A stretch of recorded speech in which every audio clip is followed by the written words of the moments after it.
Imagine a man sitting alone in a pitch-black, soundproof room in California.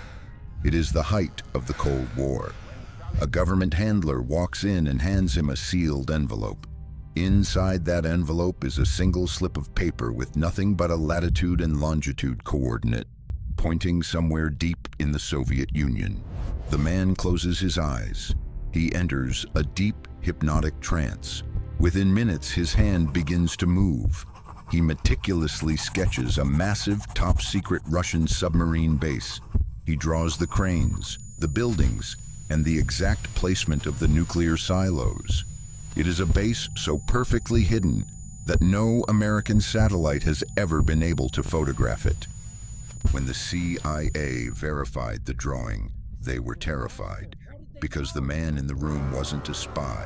He was an everyday civilian. He had never left California, but the United States government knew that his mind had just traveled 6,000 miles in an instant. This was Project Stargate, the CIA's $20 million program to achieve one terrifying, impossible goal.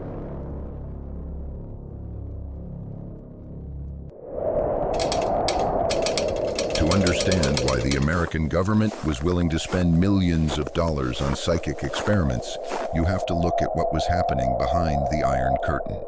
In the early 1970s, the CIA intercepted a series of terrifying intelligence reports. The Soviet Union wasn't just building nuclear missiles.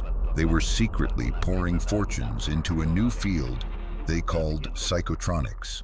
While the West viewed telepathy as cheap parlor tricks, the KGB treated it as a hard science. They had secret laboratories dedicated to weaponizing the human mind.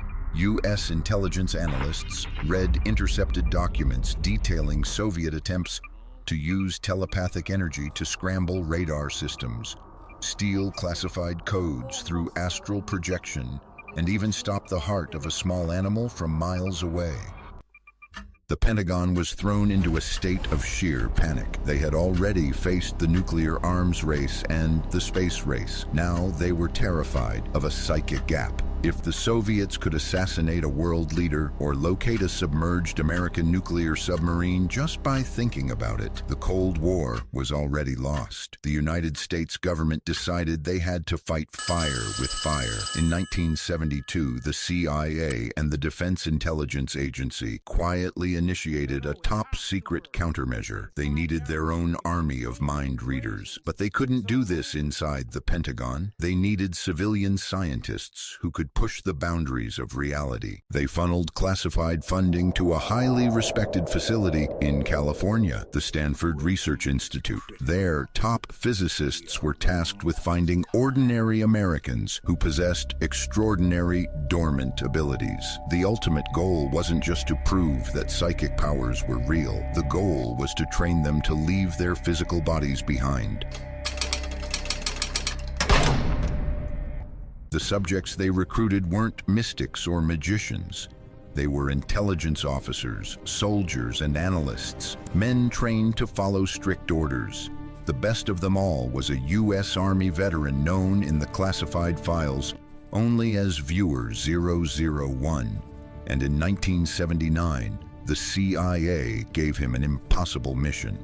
Thousands of miles away near the Arctic Circle, the Soviets had built a gigantic flat-roofed building in the city of Severodvinsk.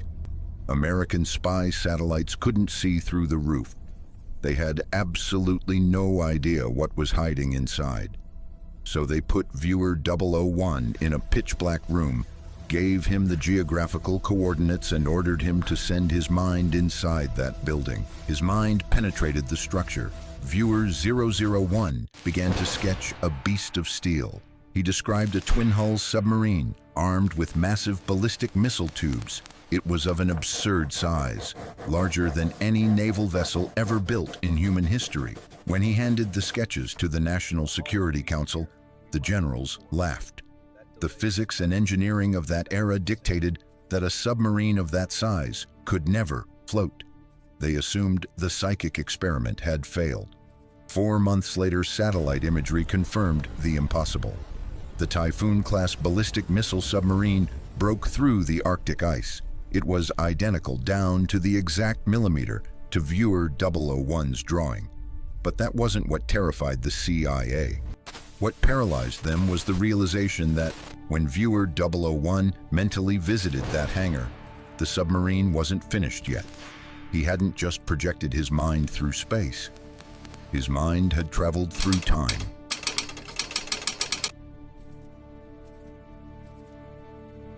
The project's success on Earth pushed the CIA to test the absolute limits of human consciousness.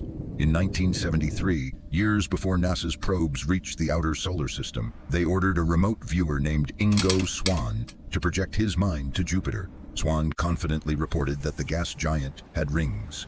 Astrophysicists laughed. 6 years later, the Voyager 1 space probe proved him absolutely right. The program wasn't just a fringe experiment, it reached the highest levels of the government. Former President Jimmy Carter publicly admitted that when a Soviet bomber carrying classified codes crashed in Africa, U.S. spy planes couldn't locate it. A Stargate viewer was brought in. He closed his eyes and gave them the exact latitude and longitude. They found the plane immediately. But in 1995, the CIA took full control of the program and abruptly shut it down. They declassified over 73,000 pages of top-secret documents and released a final clinical statement. Remote viewing failed to produce actionable intelligence. According to the government, the psychic arms race was nothing but a 20-year, $20 million failure. But intelligence agencies do not spend 2 decades and millions of dollars on cheap parlor tricks. You don't employ civilians to locate nuclear submarines unless the science works. The declassified files prove that Project Stargate was real. The only terrifying question left to ask is, did they actually shut it down, or did it just go completely dark? To understand why the CIA would hide the program, you have to look at how they were doing it. The secret wasn't magic, it was pure neurology. In 2003, a heavily redacted CIA report called the Gateway Process was quietly declassified. It revealed that the military partnered with the Monroe Institute to use audio frequencies to physically alter the brain.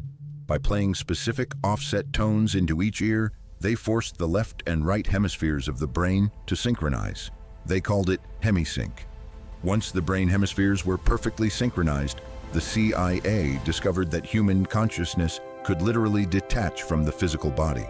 The military's own physicists concluded that the universe is a complex hologram, and that human consciousness, operating at certain frequencies, could bypass the limitations of space-time entirely. For decades, one crucial page of this report, page 25, was missing. When it finally surfaced, it described the ultimate destination of the remote viewers, the absolute, a state of infinite energy outside of our physical reality. Officially, the United States government abandoned psychic espionage in 1995. But modern intelligence whistleblowers tell a much darker story. They claim Project Stargate never ended. It was simply deemed too powerful to leave on the books. The program was buried deep within special access programs, black budget operations completely hidden from the public and from Congress. If the CIA was able to train soldiers to leave their bodies, travel through time, and read classified documents inside Soviet bunkers using nothing but 1970s tape recorders, what exactly do you think they are doing with the technology they have today?